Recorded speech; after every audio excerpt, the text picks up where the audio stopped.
Let's go!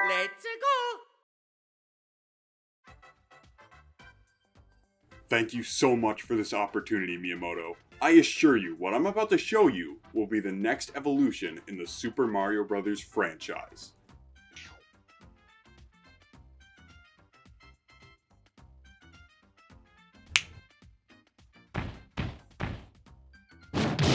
Nintendo has always been extremely protective of their IPs. And I mean, can you really blame them? Kinda. They own so many landmark franchises that revolutionized the game industry. Their catalog completely dwarfs everyone else. One of their biggest series is literally a giant showcase of everything they've made. Not to mention the times they have licensed out their IPs, it's ended in Mama!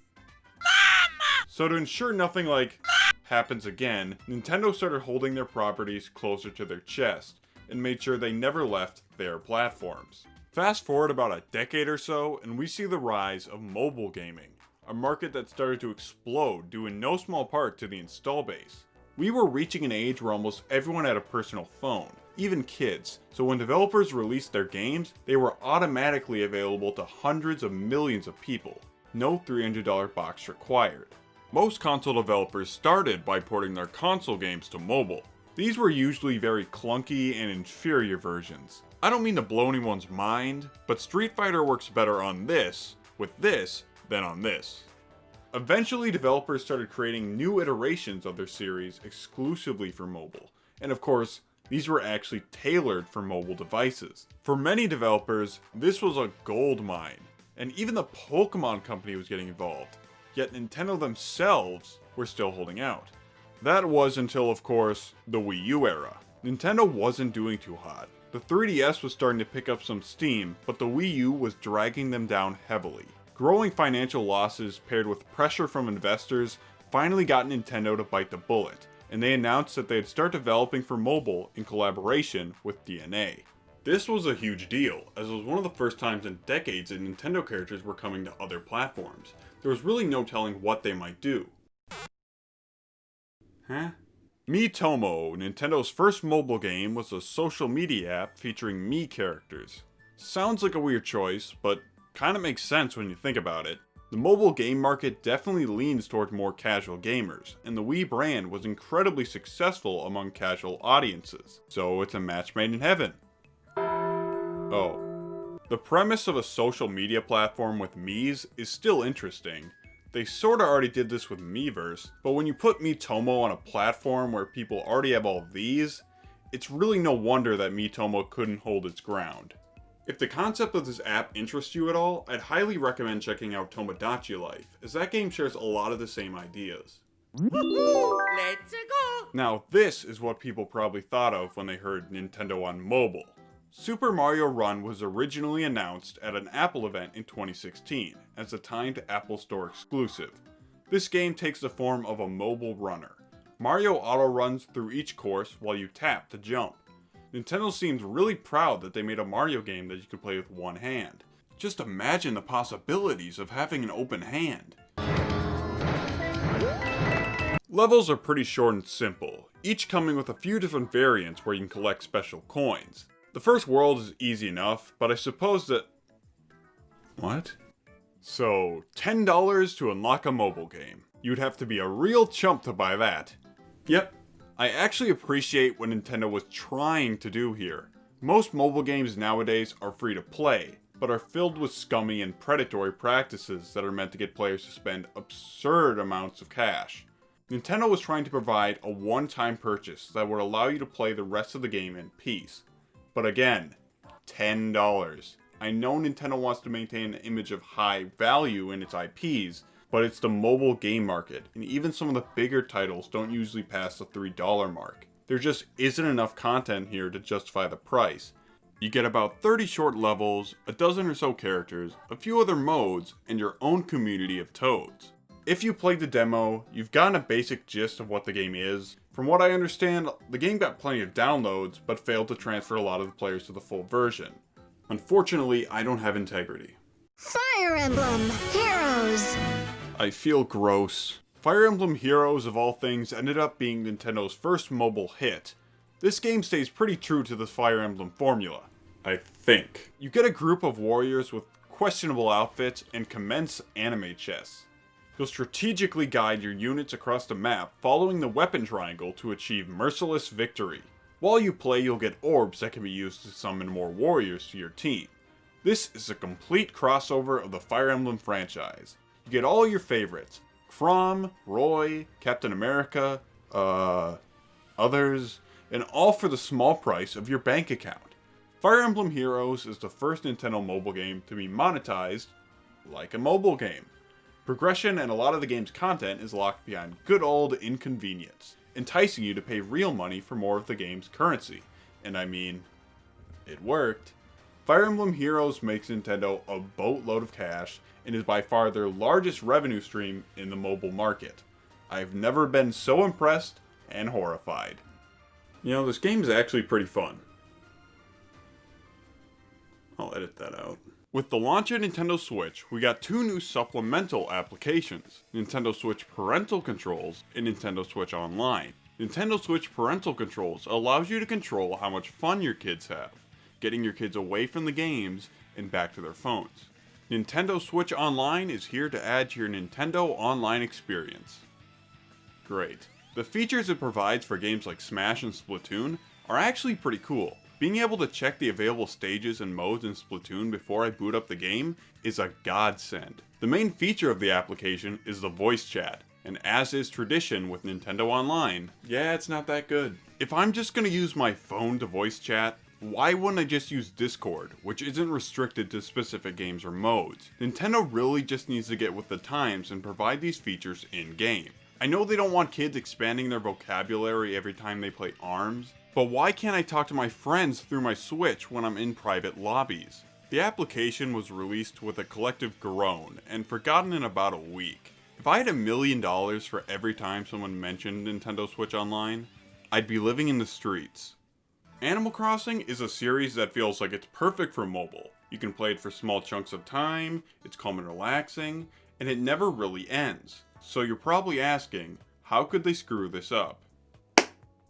Well, the game is a total slog. Animal Crossing isn't a fast-paced series by any means, but there's still a constant feeling that every action is slowly improving your town. In Pocket Camp, you hardly accomplish anything directly. You'll always be given arbitrary objectives to get what you need. I'll be fishing, collecting fruit, traveling to islands, delivering items, and for all of this work, I'll get a mundane chair for my deserted camp. Oh, and the items need to be crafted, meeting good old wait times, and you can only craft a few items at a time. Wonderful. I got my fill very fast. It's such a downgraded Animal Crossing experience, and that's not even getting into the monetization.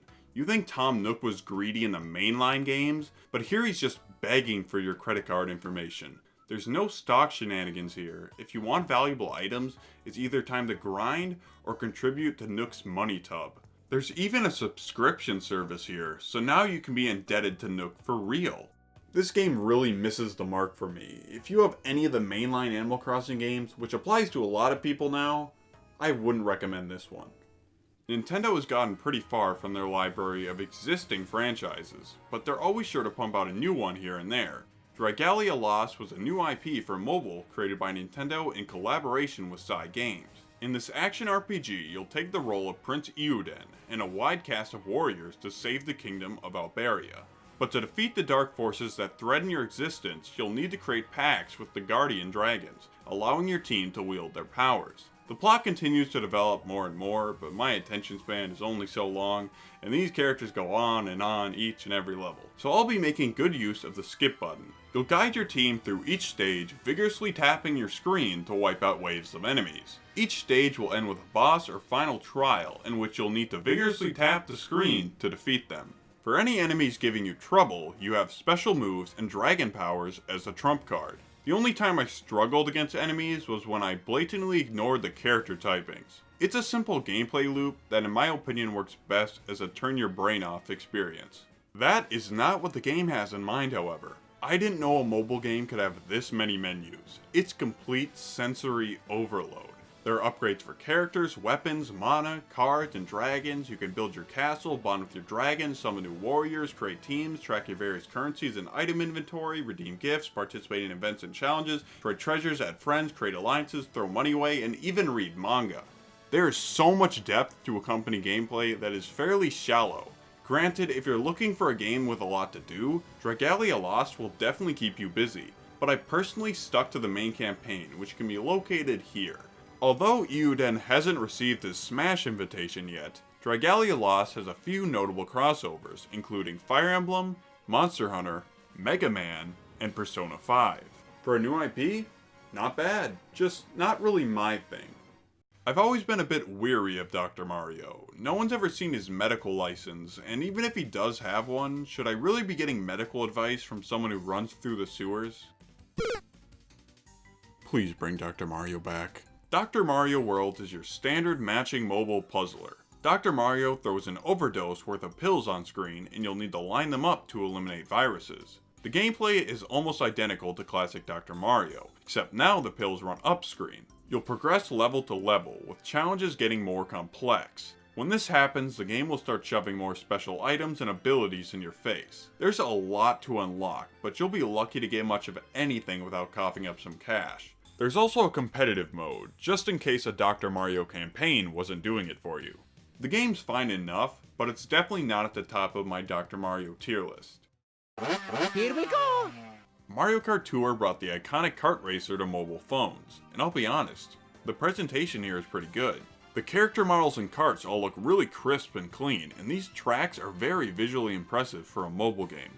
But my god, this game could not run well on my phone.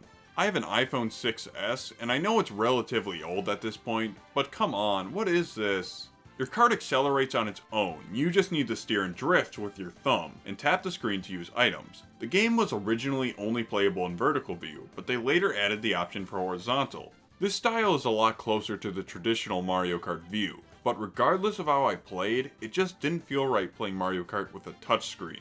Cups are broken up into individual races and challenges that can be played in whatever order you want. In all the races, it always has the usernames of real players, but it's pretty apparent that these are just CPUs and are in no way representative of real players. You see, the dead giveaway here is that I'm actually winning. They added an online mode later on, and in my first race, someone was already telling me how much I sucked at the game. See, that's more like it. Look at all these characters, they've got pretty much everyone you could want in Mario Kart. And they all come with these really cool costumes. Can someone explain to me why they went all out here, but in Mario Kart 8 we're stuck with the likes of Pink Gold Peach? Still no Kirby though. Seriously Nintendo, you teased that, and I'm not letting it go. Overall, there's very little structure here in the core game, which makes sense when you find out that they prioritized building the game's robust monetization system. This game easily has some of the most disgusting monetization of just not Nintendo's mobile titles, but anything Nintendo has ever released. Let's go down the list, shall we? A wide range of currencies, with the main one being heavily monetized. The Mario equivalent to loot boxes that has random drops and can include repeats. Individual items being sold for absurd prices. And of course, what stingy game would be complete without a $5 monthly subscription service? How did we get here, man? When it comes to additional forms of monetization such as DLC, Nintendo has always done such a good job at creating experiences with value and integrity behind them. So why am I seeing this game employing pretty much every textbook example of predatory monetization? At the end of the day, there is some good Mario Kart fun to be had here, so long as you avoid the shop and ignore all the game's currency. Luckily for everyone, Nintendo hasn't replicated Mario Kart Tour's level of monetization since. In fact, as of January 2021, there hasn't been a single new Nintendo mobile title following Mario Kart Tour. Nintendo had always entered the mobile market very begrudgingly. It was a rough time in the company's history, and they were desperate for new revenue streams. But now we're in an age where the Switch exists, and Nintendo is excelling in the console market once again, and I think it's pretty clear that there's no place they'd rather be. While Nintendo has definitely shifted away from mobile gaming, it's clear that a lot of their games were successful, and they've continued supporting a lot of them with updates to this day. In fact, it looks like Mario Kart just got a new update. I'm coming to Mario Kart Tour. What does that mean? We're gonna do Mario Kart.